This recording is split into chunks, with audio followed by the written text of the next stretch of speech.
Hello dear students, welcome to EduHunt video lecture series.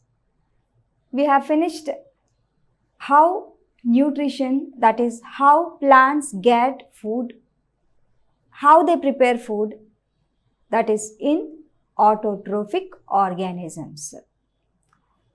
Plants are considered as primary producers in the ecosystem and they can synthesize their own food material by utilizing solar energy. They convert the solar energy into other chemical form of energy. The process is known as photosynthesis that we have discussed in detail in the previous session. Now we are going to discuss about how nutritional requirements are fulfilled in non-green plants, that is non-autotrophic plants. Heterotrophic plants, we can say simply, these non-green plants include bacteria, fungi.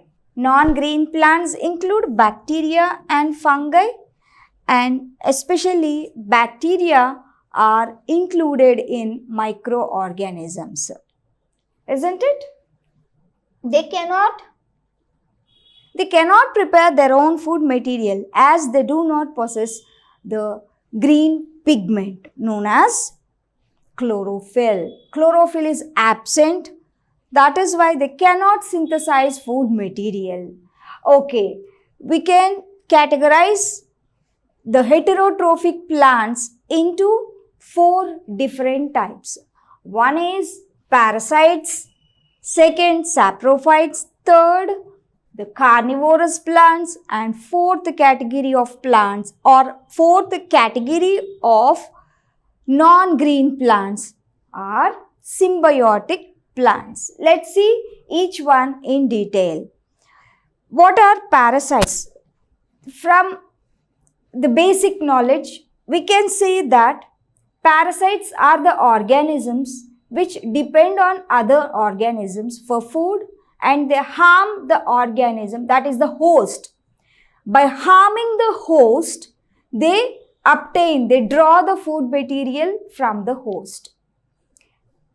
Example for parasitic plants is, we can say that some plants, though they are considered as plants, they are called as parasitic plants or heterotrophic plants.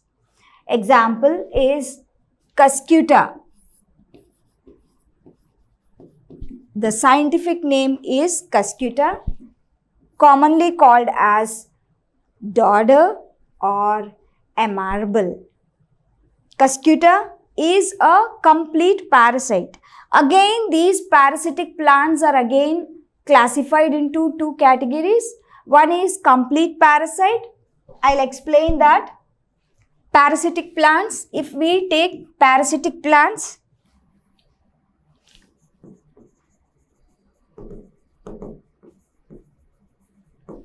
parasitic plants are the plants which depend on other plants for their nutritional requirements. They can be categorized into complete parasites and incomplete or partial. Yes, complete parasites and partial parasites. What are these complete parasites? Complete parasites are completely for both food as well as water. They depend on both for food as well as water on other plants. These are called as complete parasites. These complete parasites, they are non-green in color or pale in color. And second category of parasitic plants are partial parasites. The name itself indicating that they are not completely depend on other plants. Only they depend on their host for water purpose. They only take water from the host, but they are green in color. Green in color. They can synthesize food material, but because of lack of water, they depend on host and draw water from the host and synthesize the food materials. That is why they are called as partial parasites. Anyway, our Cuscuta comes under this complete parasite called Cuscuta. Example is Cuscuta dodder. Orobanche, Balanophora, all these are partial parasites. Examples of partial parasites. They have special sucking roots called the haustoria. With the help of those haustoria, they take up the minerals and nutrients from the host plant. And second category of non-green plants are saprophytes. First category is parasitic plants. They depend on other host plants and they have some sucking organs called haustoria. With that special structures, they draw the food, minerals, water, everything from the host plant. And second is saprophyte. Saprophytes, as we have seen in many cases. For example, we have seen saprophytic or decomposers in the food chain.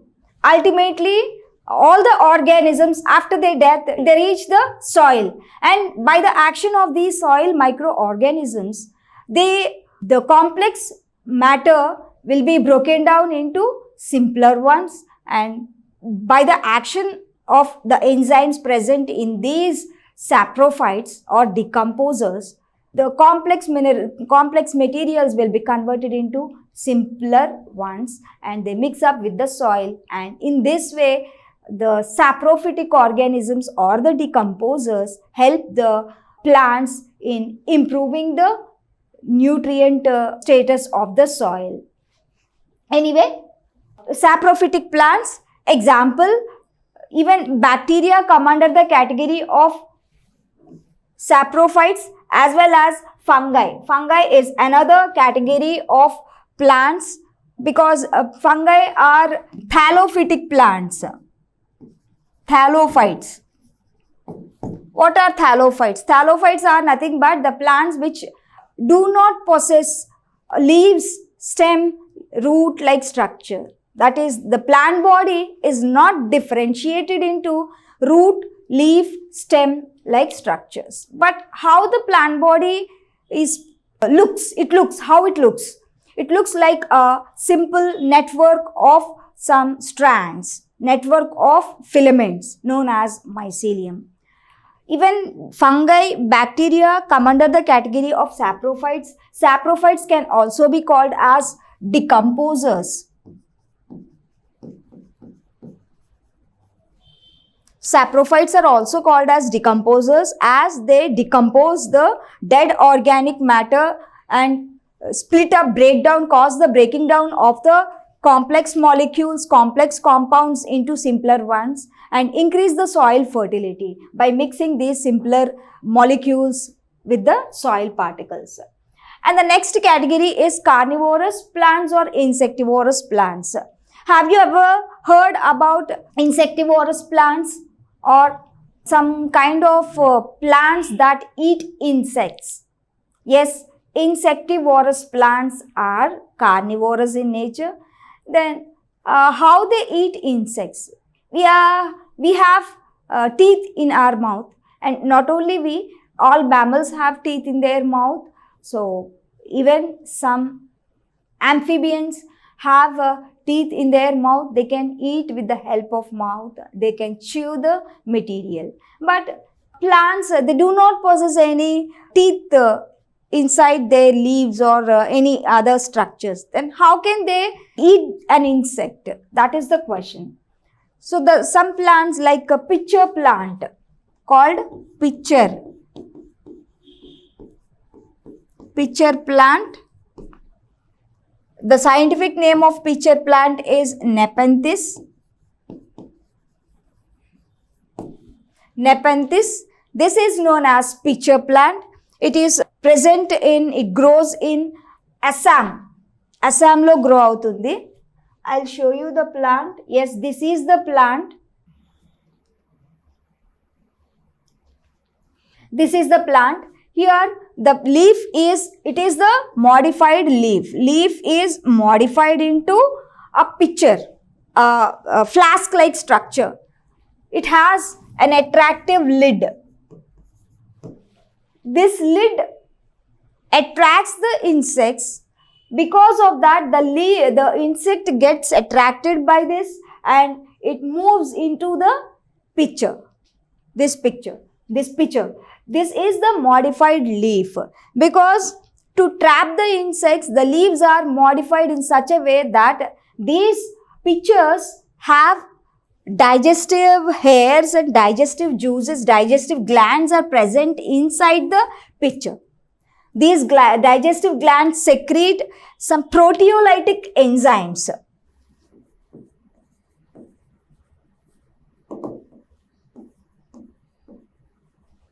Proteolytic enzymes secreted by the digestive glands present at the bottom of the inner bottom of the pitcher. They help in digestion of the proteins. Proteolytic enzymes means protein digesting or protein degrading enzymes. The insect once it attracted by the lid, it comes and moves into the pitcher. Once it moves into that, it cannot come out because the hairs are directed in such a way that the insect only moves in a forward direction. If it wants to come back, it couldn't come back because the hairs they will not facilitate the insect to move out. That is why it gets trapped inside that. Whenever it gets trapped, it will be digested. Whenever it falls in the digestive juice, the insect body gets digested by the proteolytic enzyme action. Okay, then you can say that these are plants.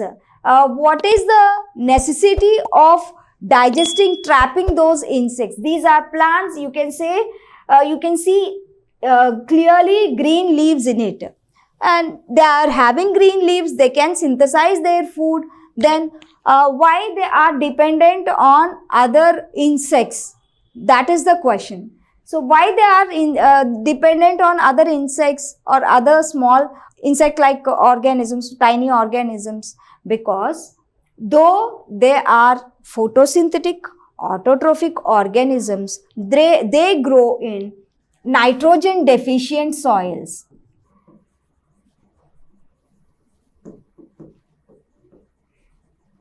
Nitrogen deficient soils. In nitrogen deficient soils, these insectivorous plants grow and they are modified in such a way that their leaves are modified into trap-like structures. They attract the insects and trap the insects and digest the insects. And from the insect body, they get the proteins. In proteins, they have nitrogen. Nitrogen is present in the protein. The structure of protein is like the primary structure consists of number of amino acids. They attach one to other, form a chain. In amino acid, nitrogen is present. They digest the proteins and get the nitrogen from those digested proteins. For the nitrogen requirement, they are modified in such a way. Example is Nepenthes. And one more example is there, that is Drosera and Utricularia. Utricularia is a water hydrophytic plant that is present in the water. It is also an insectivorous plant. Bladder-like structures are there. They trap the insects. And the next category of plants or next category of heterotrophic plants is symbiosis, symbionts. Symbionts are mutualistics. That is, the organisms that are present in the association will get benefit because of other organism. One organism will get benefit from the other and the second one also get benefit from the first one. So both the organisms in the association will get benefit. That is why this association is also known as mutualism. Symbiosis also known as mutualism. Example is lichen. Lichen is formed by the association between an alga and a fungus. The algal partner called the phycobiont, which synthesizes the food material, and fungal partner provides water, it absorbs water from the substratum and it gives water to the algal partner, and algal partner synthesizes by utilizing the water provided by the fungal partner.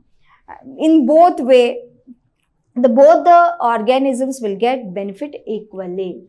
Here is an example of fungus. The fungus provides water and minerals and the alga prepares food material and supplies to the fungus. In this session, we have seen various non-green plants and how they get food from the other sources. Some of the plants get food from other organisms or other plants without